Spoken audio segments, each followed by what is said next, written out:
மருந்த கொண்டு வந்தது யாரு? மருந்து கொண்டு வந்தேன். தமிழ்ச்செல்வி அடிச்சுட்டு மருந்து கொண்டு வரல. நீதே மருந்த கொண்டு வந்து எல்லார்கிட்டையும் போய் சொல்லல. இந்த வண்டுக்கு பதில் சொல்றான்.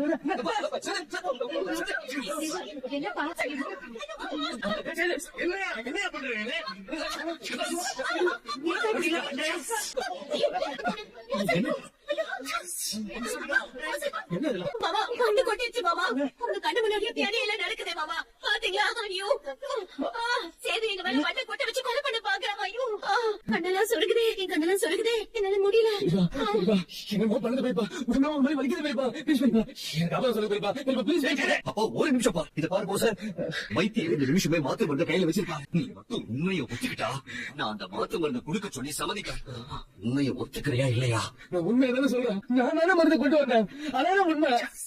நீ சேது எங்களை காப்பாத்துப்பா. நாங்க சாக போறோம் சேது. அப்படின்னா உண்மையை சொல்லுங்க. ஐயோ ஐயோ போஸ், நீனா செத்துற போறடா. உண்மையை சொல்லுடா. நீ பேசாம இருமா. இந்த வண்டு கடிப்பட்டா என்ன ஆகும் எனக்கு தானே தெரியும். நான் தான் சொல்றேன்ல, நான் சொல்றேன்ல போஸ். போஸ் எல்லார்கிட்டயும் உண்மையை சொல்லு போஸ். ஐயோ நான் சொல்றேன், எனக்கு உண்மையை நான் சொல்றேன். சேது சேது சொன்னது உண்மைதான். அந்த வண்டு கடிக்கு மருந்து கொண்டு வந்தது தமிழ்ச்செல்விதான். அவன் தலையில அடிச்சு மயக்கமாக்கிட்டுதான் போஸ் அந்த மருந்து கொண்டு வந்தான். இதை என் புள்ள என்கிட்ட சொன்னான். டேய் உண்மையை ஒத்துக்கூடா போஸ், உண்மையை ஒத்துக்கூடா.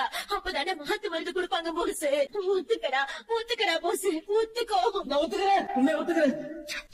எங்க அம்மா சொன்னது உண்மைதான். இந்த தமிழ்ச்செல்வி தான் மருந்து எடுத்துட்டு வந்தா.